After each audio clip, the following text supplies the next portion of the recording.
L'Arche de Noé. Film réalisé par Jacques Moupéné. Jacques Design. Genèse chapitre 6.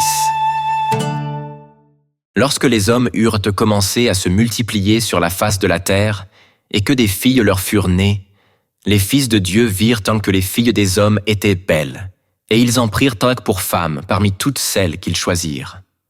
Alors l'Éternel dit : « Mon esprit ne restera pas à toujours dans l'homme, car l'homme n'est que chair, et ses jours seront de 120 ans. Les géants étaient sur la terre en ces temps-là, après que les fils de Dieu furent venus vers les filles des hommes, et qu'elles leur eurent donné des enfants. Ce sont ces héros qui furent fameux dans l'Antiquité.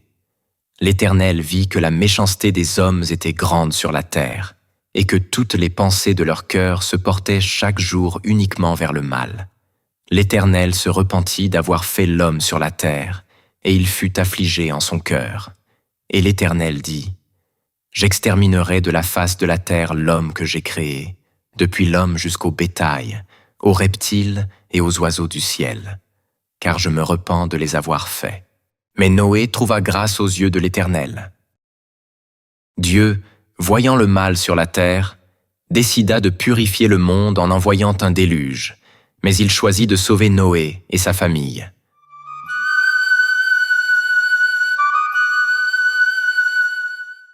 Dieu parla à Noé et lui donna des instructions précises. « Construis une grande arche, un bateau immense fait de bois de cyprès, car un déluge couvrira la terre. Toi, ta famille et 2 de chaque espèce animale y trouveront refuge. » Noé, avec foi et obéissance, pendant des années, il construisit l'arche selon les instructions de Dieu.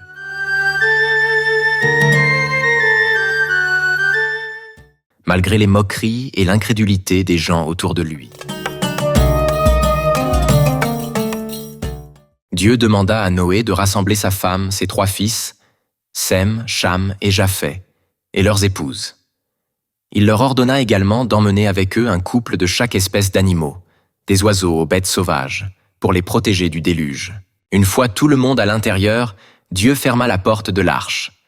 Bientôt, la pluie commença à tomber, et elle ne s'arrêta pas pendant 40 jours et 40 nuits. Les eaux montèrent, recouvrant toutes les montagnes et détruisant tout ce qui vivait sur terre. Mais l'arche, flottant sur les eaux, resta intacte, et ceux qui s'y trouvaient furent sauvés. Dieu se souvint de Noé, de tous les animaux et de tout le bétail qui était avec lui dans l'arche. Et Dieu fit passer un vent sur la terre, et les eaux s'apaisèrent. Les sources de l'abîme et les écluses des cieux furent fermées, et la pluie ne tomba plus du ciel. Les eaux se retirèrent de dessus la terre, s'en allant et s'éloignant, et les eaux diminuèrent au bout de 150 jours. Le 7e mois, le 17e jour du mois, l'arche s'arrêta sur les montagnes d'Ararat. Les eaux allèrent en diminuant jusqu'au 10e mois. Le 10e mois, le 1er jour du mois, apparurent les sommets des montagnes.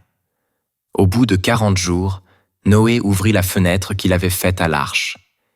Il lâcha le corbeau, qui sortit, partant et revenant, jusqu'à ce que les eaux eussent séché sur la terre. Il lâcha aussi la colombe, pour voir si les eaux avaient de diminuer à la surface de la terre. Mais la colombe ne trouva aucun lieu pour poser la plante de son pied, et elle revint à lui dans l'arche, car il y avait des eaux à la surface de toute la terre. Il avança la main, la prit, et la fit rentrer auprès de lui dans l'arche. Il attendit encore 7 autres jours, et il lâcha de nouveau la colombe hors de l'arche.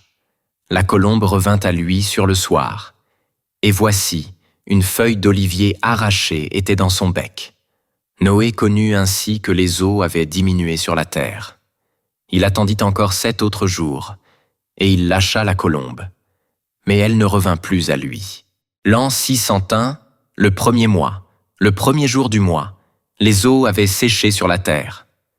Noé ôta la couverture de l'arche. Il regarda, et voici, la surface de la terre avait séché. Le 2e mois, le 27e jour du mois, la terre fut sèche. Alors Dieu parla à Noé en disant : « Sors de l'arche, toi et ta femme, tes fils et les femmes de tes fils avec toi.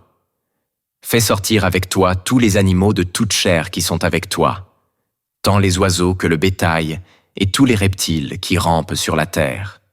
Qu'ils se répandent sur la terre, qu'ils soient féconds et multiplient sur la terre. Finalement, Dieu demanda à Noé et à sa famille de quitter l'arche. Il fit une promesse à Noé en disant « Je ne détruirai plus jamais la terre par un déluge. » Et Dieu plaça un arc-en-ciel dans le ciel comme signe de cette alliance éternelle. Noé bâtit un autel à l'Éternel. Il prit de toutes les bêtes pures et de tous les oiseaux purs, et il offrit des holocaustes sur l'autel.